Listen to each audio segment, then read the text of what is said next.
Hello दोस्तों, स्वागत है आप सभी का स्टडी राइज यूट्यूब चैनल पर। स्टडी राइज यूट्यूब चैनल पर सोशियोलॉजी, पॉलिटिकल साइंस, इकोनॉमिक्स और हिंदी साहित्य के प्रैक्टिस सेट करवाए जा रहे हैं, जो कि आपके आने वाले एग्जाम जैसे TGT, PGT, GIC, LT grade, KVS, net, JRF आदि एग्जाम्स के लिए काफी हेल्पफुल रहेंगे। तो चलिए फिर शुरू करते हैं आज का वीडियो। आज का क्वेश्चन है क्वेश्चन नंबर 1। सबसे पहले प्रभावी जाति की अवधारणा विकसित की गई थी, तो किसके द्वारा विकसित की गई थी ये हमें बताना है। तो ऑप्शन में है एन के बोस द्वारा, ए बिताई द्वारा, एम एन श्रीनिवास द्वारा, योगेंद्र सिंह द्वारा। तो राइट आंसर क्या होगा इसमें? सबसे पहले प्रभावी जाति की अवधारणा, या फिर इसे क्या बोलेंगे, प्रभु जाति की अवधारणा। ठीक है, प्रभावी जाति लिखा हो सकता है, प्रभु जाति भी लिखा हो सकता है। तो इसकी जो अवधारणा है वो किसने दी थी? एम एन श्रीनिवास द्वारा। अच्छा, जो जाति मतलब प्रभुत्वपूर्णता या फिर प्रभावपूर्ण या फिर प्रभु जो जाति है उसकी अवधारणा का सामाजिक विज्ञानों में सर्वप्रथम प्रयोग कहाँ पे हुआ था?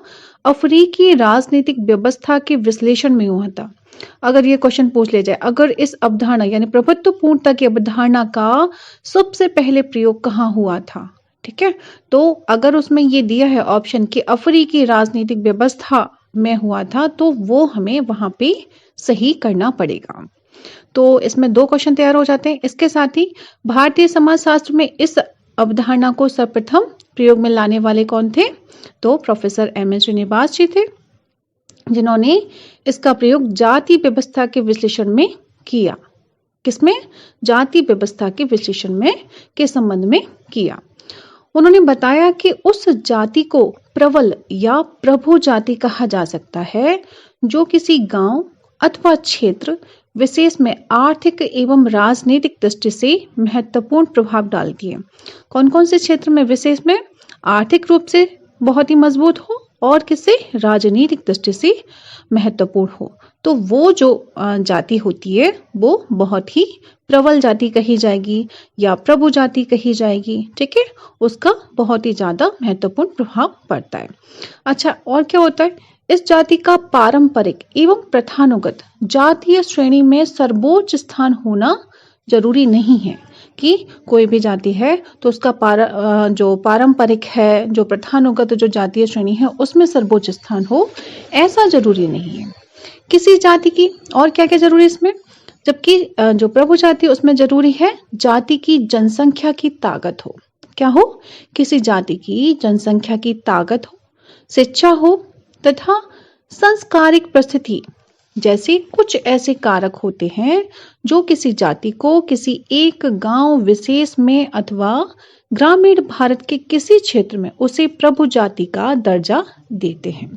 ऐसा नहीं है कि पूरे भारत में केवल एक ही जाति सर्वश्रेष्ठ है, ऐसा कहीं है? ऐसा तो है नहीं।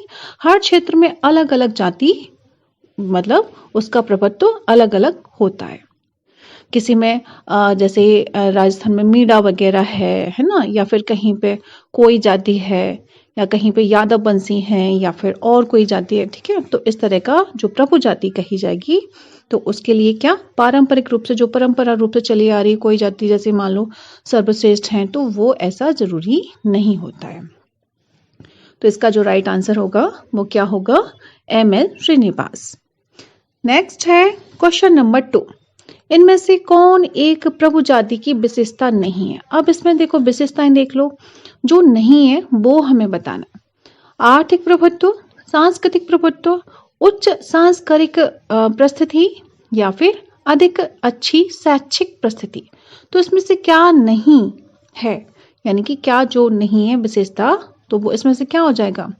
आर्थिक प्रभुत्व। आर्थिक प्रभुत्व तो हो जाएगा भाई, ठीक है, कि आर्थिक रूप से संपन्न होनी चाहिए कोई जाति है। और सांस्कृतिक प्रभुत्व, उच्च सांस्कृतिक परिस्थिति, अधिक अच्छी शैक्षिक परिस्थिति। तो इसमें से जो बी है यानी कि सांस्कृतिक प्रभुत्व, तो ये इसका कोई जरूरी नहीं है, यानी ये इसकी विशेषता में नहीं आएगा। क्या? सांस्कृतिक प्रभुत्व, ये इसमें नहीं आएगा। जबकि उच्च सांस्कृतिक परिस्थिति हो जाएगा, अधिक अच्छी शैक्षिक परिस्थिति भी हो जाएगा। ठीक है, तो ये प्रभु जाति की विशेषताएं हो जाएंगी, जबकि इसमें जो नहीं होगी विशेषता वो सांस्कृतिक प्रभुत्व नहीं होगा। तो इसका जो राइट आंसर होगा तो वो ऑप्शन नंबर बी सांस्कृतिक प्रभुत्व राइट आंसर होगा। नेक्स्ट है क्वेश्चन नंबर 3, प्रभावी जाति की उस विशेषता का उल्लेख कीजिए जिसे एम.एन. श्रीनिवास ने नहीं बताया। अब कौन सी हमें विशेषता बतानी है जो श्रीनिवास जी ने नहीं बताई है? तो ऑप्शन में देखो, जनसंख्या शक्ति, आर्थिक प्रभाव, राजनीतिक शक्ति, श्वेत वस्त्र व्यवसाय। तो उसमें से कौन सा नहीं बताया श्रीनिवास जी ने? तो श्वेत वस्त्र व्यवसाय ये नहीं बताया, जबकि इन तीनों की बात की गई है उन्होंने। जनसंख्या शक्ति की बात की है, आर्थिक प्रभाव से मजबूत होनी चाहिए, राजनीतिक शक्ति से भी मजबूत होनी चाहिए, तो ये तो बात की है, लेकिन किसकी बात नहीं की? श्वेत वस्त्र व्यवसाय की नहीं की है। तो इसमें जो डी ऑप्शन है वो राइट आंसर होगा। नेक्स्ट है क्वेश्चन नंबर 4, प्रभु जाति की अवधारणा किसने दी है? तो क्वेश्चन ये तो जानते हैं आप लोग, आर के मर्टन ने, एम.एन. श्रीनिवास जी ने, या फिर जी.एस. खुरिया ने, या मैक्स वेबर ने। तो राइट आंसर क्या होगा? एम.एन. श्रीनिवास, यानी कि बी ऑप्शन इसका राइट आंसर होगा। प्रभु जाति की अवधारणा किसने दी है? तो वो दी है एम.एन. श्रीनिवास जी ने। नेक्स्ट है क्वेश्चन नंबर 5, प्रभुत्व जाति, क्या अप्रभुत्व जाति की अवधारणा किसने दी है? तो के.एम. कपाडिया ने, एम.एन. श्रीनिवास ने, जी.एस. खुरिया ने, या ए.आर. देसाई ने। तो इसका राइट आंसर क्या होगा? Option number B M N. Srinivas ने। ये छोटे छोटे वर्ड्स हैं, जैसे कहीं पर प्रभु जाति लिखा होता है, कभी प्रभुत्व जाति लिखा हुआ मिलता है, या फिर कभी प्रभावी जाति किसी क्वेश्चंस में लिखा होता है। तो ये जो वर्ड है वो एक ही है, ठीक है, क्या है? प्रभु जाति है ना। तो इसका जो राइट आंसर होगा वो एम.एन. श्रीनिवास। नेक्स्ट है क्वेश्चन नंबर 6, निम्न में से किसने प्रभु जाति की अवधारणा की आलोचना को अपने लेखन में प्रस्तुत किया है? तो वो किसने किया है? अच्छा, आलोचना किसने की है? तो ऑप्शन में है सुरजीत सिन्हा, एस.सी. दुबे, आर.के. रायवर्मन, या फिर इनमें से कोई नहीं। तो इसका जो राइट आंसर होगा वो होगा एस.सी. दुबे, यानी कि ऑप्शन नंबर बी जो है वो राइट आंसर होगा। तो इसमें जो वर्ष 1961 में केंद्रीय अध्ययन एवं शोध संस्थान द्वारा सामुदायिक विकास मसूरी में प्रभु जाति तथा ग्रामीण नेतृत्व, यानी कि dominant caste and village leadership पर आयोजित एक सेमिनार हुआ था।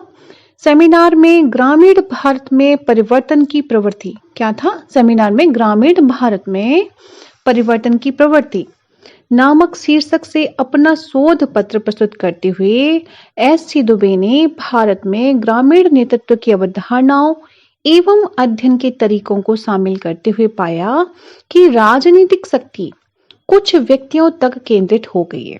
क्या उन्होंने पाया जब उन्होंने शोध किया अपने इस पे कि dominant caste and village leadership जो उनका जो वो था, तो उसमें उन्होंने क्या पाया कि जो राजनीतिक शक्ति जो है कुछ व्यक्तियों की वो कैसी हो गई है, यानी कुछ ही व्यक्तियों में केंद्रित हो गई है। प्रत्येक गांव में कुछ प्रभुत्व लोग गांव की राजनीतिक भागीदारी तय करते हैं, यानी गांव के कुछ लोग, सभी नहीं, कुछ लोग वो क्या करते हैं कि गांव की राजनीतिक भागीदारी तय करते हैं।